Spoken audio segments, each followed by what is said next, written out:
اسی طرح گھر میں بھی ایسے ہی ہے، بچوں کے ساتھ تمیز سے اخلاق سے پیش آنا چاہیے. ایک حد تک بچہ اگر بلا وجہ کی ضد کر رہا ہے، اب دیکھو بچوں کو آپ کھلونوں کی دکان پہ لے جاؤ تو بچے کے تو دماغ ہی آؤٹ ہو جاتا ہے، یہ بھی چاہیے وہ بھی چاہیے. تو ایک آدھ دفعہ تو بھائی یہ لے لو، گن لے لو، بندوق چاہیے یہ دے دو بھائی، اس کو بندوق یہ والی دے دو، یہ بھی چاہیے. بیٹا تیرے باپ کا جو ہے نا IMF سے قرضہ، اس نے آخر میں یہ اسٹائل ہوگا، صحیح ہے نا، IMF سے قرضہ نہیں ملتا، تیرے پتلی گلی سے نکل.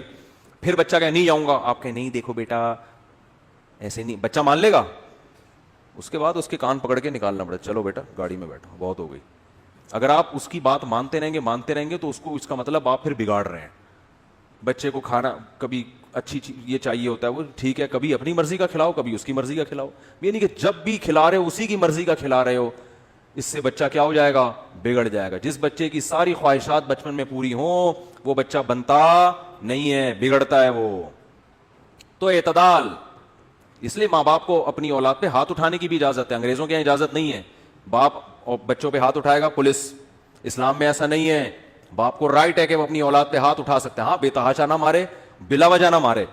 حضرت مفتی محمد شفیع صاحب رحمہ اللہ تعالی، جب یہ حضرت مفتی تقی عثمانی صاحب، حضرت مفتی رفیع عثمانی صاحب چھوٹے تھے نا، تو یہ فرماتے ہیں کہ ہمارے والد صاحب کا یہ معمول تھا کہ جب اولاد کو کبھی مارنا ہوتا تھا نا تو جس وقت غصہ آتا تھا اس وقت نہیں مارتے تھے، جب غصہ تھمتا تھا پھر ٹھکائی لگاتے تھے.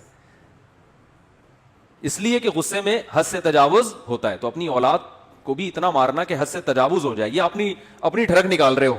لیبل تربیت کیا ہے؟ بلا وجہ بچے پہ ویسے ہی بچے بعض دفعہ ایک کوئی اچھا لگ رہا ہوتا، کوئی نہیں لگ رہا ہوتا، ٹھیک ہے نا. ایک بچہ شکایتیں لگاتا ہے امی سے جا کے آپ کی، تو آپ کو بلا وجہ اس پہ غصہ آ رہا ہوتا ہے.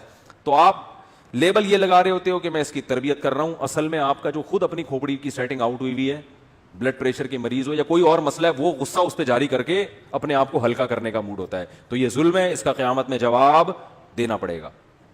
اس لیے اس میں علماء کہتے ہیں بھائی جب غصہ آ رہا ہے پھر نہیں، جب غصہ ختم ہو گیا پھر. لیکن اگر باپ نے غصے میں بھی مار دیا ہے تو بچے کو یہ حق نہیں ہے کہ کہے کہ ابا آپ کو قیامت کے دن حساب دینا پڑے گا. بنتے 2 تھپڑ تھے، آپ نے لگائے 3 تھپڑ ہیں، تو ابا کو پھر اتنا نہیں دینا ہوگا جتنا بچے کو دینا ہوگا، بچے کو پھر زیادہ دینا ہوگا. اللہ کہے گا جو میرا کام ہے تو کیوں اس میں دخل اندازی کر رہا ہے.